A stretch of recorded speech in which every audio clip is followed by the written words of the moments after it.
大家好，歡迎收睇《狂日記》。就我哋而家翻嚟日東商場啦。你隔咗幾個月冇嚟，又唔知點解而家又搞裝修啦。咁就今日就我哋嚟到呢度係點解呢？因為前嗰排7月4號呢，東涌呢度又開一條東涌沿海步道，由馬灣涌去到東涌海濱嘅。我哋今日就既然係咁，就試行呢條嘢，同埋對比翻我哋上一次行山嗰個時間差距啦。今集就揾咗個助手嚟幫我拍片啦。Hello。幾好啊！咁就起碼唔使我自己一個踢啦。咁我哋而家 Let's go。開始啦。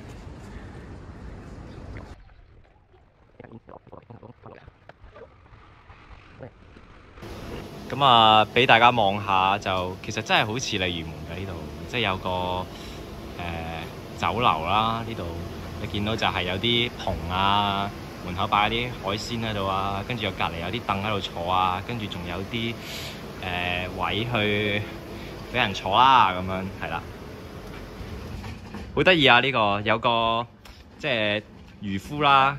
咁然後下邊就有個港鐵嘅公仔，鐵仔係啦，T 差。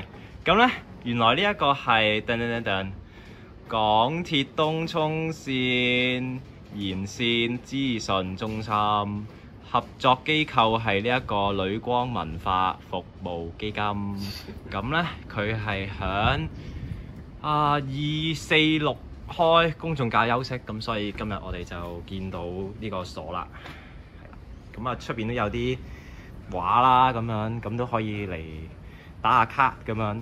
咁就係啦，呢個應該就係我哋頭先見到嘅嗰個碼頭啦。咁啊，下邊就有啲屋啦，咁啊有架呢架應該係 CF train。係啦，呢個我都睇唔出，但係佢都畫得幾準嘅，我見到啲色咁樣。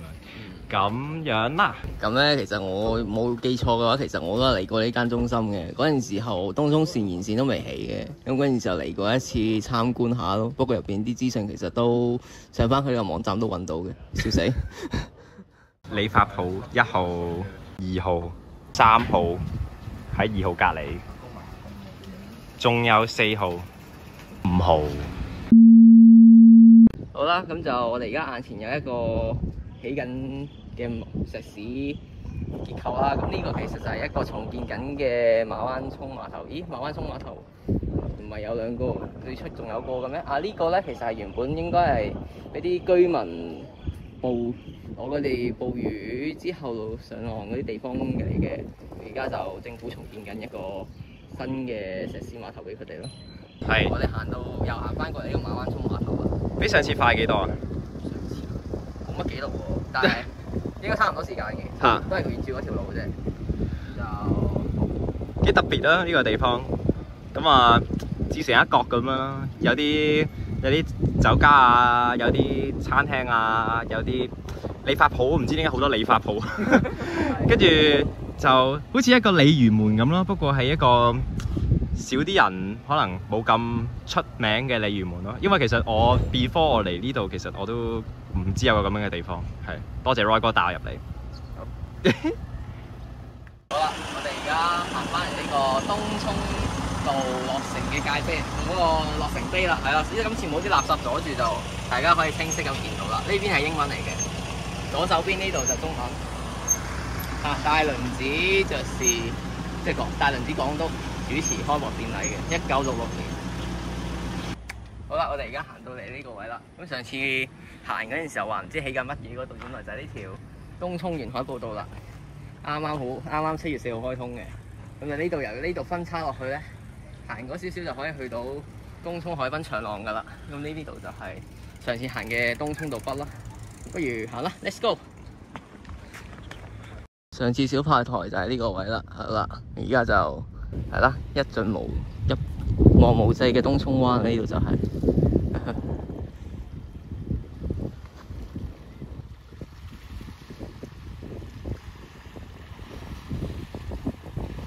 好啦，而家4點44分，我哋而家行到嚟呢個就係原本東涌海濱長廊嗰個盡頭位啦。點解我咁講呢？大家見唔見到條單車徑就去到呢度啱啱好就截咗㗎啦？嗯。因為以前東涌海濱長廊就係行人路加單車徑咁配搭嘅。嚇。咁你就睇得出以前有幾度縮啦，明明爭嗰少少就可以去埋馬灣涌入或者起埋啦。好啦，而家47分，我哋而家就過埋幾條隧道，就翻到去東涌站啦。係啦，前面就一見到噶啦，都標住轉右就係去南車站、港鐵站同埋東涌市中心咯。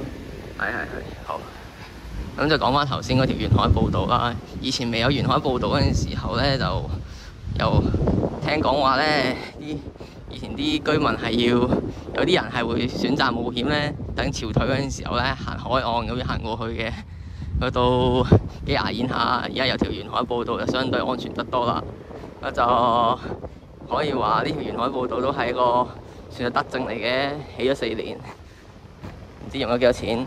但我覺得如果可以縮短到行過去馬灣涌啊、日東村嗰啲路程，都係 OK 嘅。好，4點53分，我而家翻嚟東涌站啦。咁就今日經沿海步道行呢，時間上可能同上次差唔多，但係今次起碼唔使上山，行得都舒服啲。所以我覺得呢條路徑如果秋天啊、冬天行嘅話呢，如果唔搭巴士慳翻幾蚊當散步嘅話係 OK 嘅，我覺得。嗯。好啦，咁就係咁先，拜拜。拜拜。話係民族集，咁但係我就梗係唔會 hea 掉大家㗎啦，梗係加多少少嘢㗎啦。呢度就係日東村後面嗰邊嘅東涌道啦。咁其實我嚟呢度做咩咧？聽唔聽轉去右手邊啦？係影架電單車我。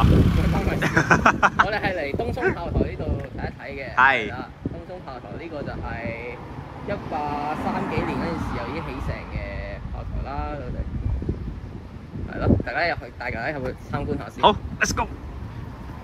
好啦，我而家帶大家嚟參觀啦。咁首先一入到去呢個就係拱神門啦，呢個係一個好傳統嘅中式拱門嚟嘅，咁擺俾大家睇下啦。然後入去咧，對正有一個東涌公立學校，不過咧冇人嘅，因為呢個學校就2003年已經殺咗㗎啦。咁但係呢個曾經其實在之前咧有做過一段時間係做過佛山華英中學嘅校舍嘅。咁華英中學即係依家何文田嗰間。曾經搬落嚟香港嗰陣時，曾經用過呢度嚟做校舍嘅。咁呢度嘅展品就一眼望晒啦，咁樣就係啲炮啦，有間廢棄咗嘅學校咁樣啦，同埋呢度有啲泊車位。隨便參觀。好啊好啊。聖唱箱請小心行走，小童啊，應該係要由成人去陪同嘅。你係成人。好，我哋上去啦，小童。就我係小童 ，OK。Yeah，let's go。咁嗰陣時候起呢個炮台，主要都係為咗防禦用途㗎啦。咁就呢度就留咗個幾支咁嘅車大炮喺度啦。咁但係大家可能轉去右邊啦，大家就會問，但係右手邊呢度咁鬼多高樓大廈又成咁樣，點解會㗎？我知，因為全部都係填翻嚟嘅。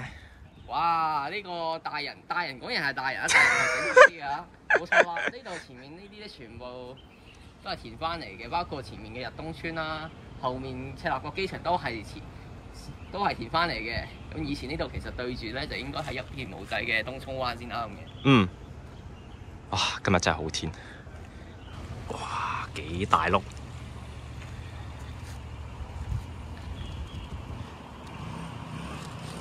仲微可以喐下添嘅，即係好活嘅古物咧！哇，係啦，咁啲炮上面都有啲字啦，咁啊，但係經過咗咁多年咧，就都淨係睇到少少嘅字，即係見到咩10年正月啊，咩12從乜嘢咁樣，咁就係啦。咁如果有啲文學創意高啲嘅朋友都可以喺 comment 講下究竟係咩嚟啦。咁但係起碼證明呢個炮係有翻啲歷史份量先啦。冇錯，都好有份量。係啊。跟住我哋就入嚟呢一間。呢間應該大家見到呢度啦，就一起外式卡，唔好好似我頭先咁樣啦，係啦。係啦，頭先都話冇試過。呢個可能係以前嗰啲駐守嗰啲台啦，咁呢度望出去就係海嚟嘅。以前應該望出去係啦，以前係海嚟嘅。幾好啊！背山面海喎、幾錢尺啊？呢度？哇！點知啊？係啦，嗱呢邊仲有嘅，咁啊嗰邊都仲有，咁啊但係呢兩支又有啲唔同樣喎，幾得意喎。係咯。呢支係佢上面有啲皺摺咁樣嘅，同埋個炮頭又好似細啲咁樣啦。跟住呢邊都有，上面都生咗啲地衣啊，空氣好好。跟住嗱呢邊又多啲字喎，影唔影到啊？應該嘉慶14年。哇！好啦，咁我哋就見到一架好耐冇揸過嘅車啊！呢度係小插曲。好啦，我哋入到嚟一個好入嘅地方啊！呢度得返條34喺度，大家就明啦，即係石門甲嗰條咧。係啊。係啦，咁就呢度就係赤鱲角新村嚟嘅。嗯。點解咁講咧？因為就係赤鱲角機場嗰陣時候1998年啟用，咁嗰陣時候就赤鱲角上面嗰條村就搬咗過嚟呢度啦。咁連同咧東涌其餘有2條村，一條叫低埔村，另一條就係而家擺咗喺東涌道嘅最盡頭嘅馬灣新村，都係一系列嘅安置村嚟嘅。咁就係咯，大家見到呢個對聯，佢呢度有個寫住1993年樹立嘅喺嗰邊啊，就知道呢個係新嘅一段歷史嘅證明嚟㗎啦，係啦。1993年，咁就人哋門口有個廟咁樣啦，跟住一條。呢個天后廟都值得講一講。呢個天后廟就係嗰陣時候由機場直接拆件搬過嚟嘅，呢個天后廟係。但係門口嗰啲嘢又已經都消失咗咯喎，係嘛？佢門口有幾碌柱喺度咁樣，應該係有個屋頂，然後應該再前面有個前庭先嘅可能。但係應該都保留咗大部分嘅。好啦，我哋頭先沿住嗰條路上到嚟到呢個就係黃龍石澗下游嘅一個水池啦。咁咧就已經好多人喺度啦，人山人海咁樣就噔噔。查實咧，呢個水池咧點解會有人？呢個係水池係人工起出嚟嘅，其實。咁但係點解呢個水池會起咗出嚟咧？咁就講一啲資訊俾大家聽啦。快啲啊！好尷尬啊 ！OK， 東涌嘅富東村喺1997年入伙嘅。係。但係東涌嘅游泳池咧係2011年先有嘅。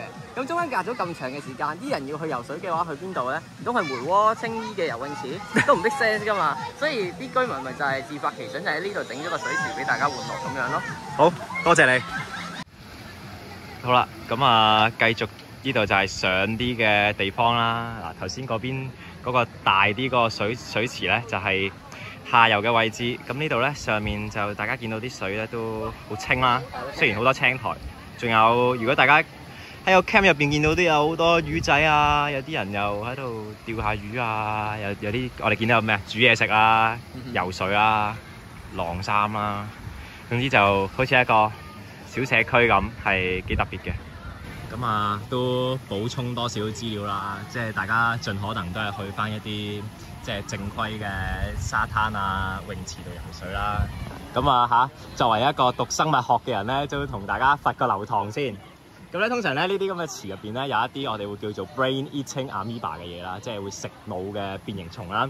咁佢會喺一個25度以上嘅溫水環境嗰度會生存啦。42度嘅時候繁殖能力最旺盛。基於偶然嘅機率之下咧，人係可能會將嗰啲病原體，即係嗰啲蟲啦，就吸入去鼻腔。咁由於咧佢喺嗰個鼻腔入邊咧就揾唔到嘢食啦，佢就會沿住呢個嗅覺神經咧就會入你個腦，然後慢慢蠶食你個腦嘅，然後就會引致到呢個咧就係食腦阿米巴腦膜炎，然後咧死亡率係可達96% 噶。多謝你嘅科學小知識分享啊！好。而家6點44分，我哋而家行到嚟呢個就係以前海濱長廊。6點？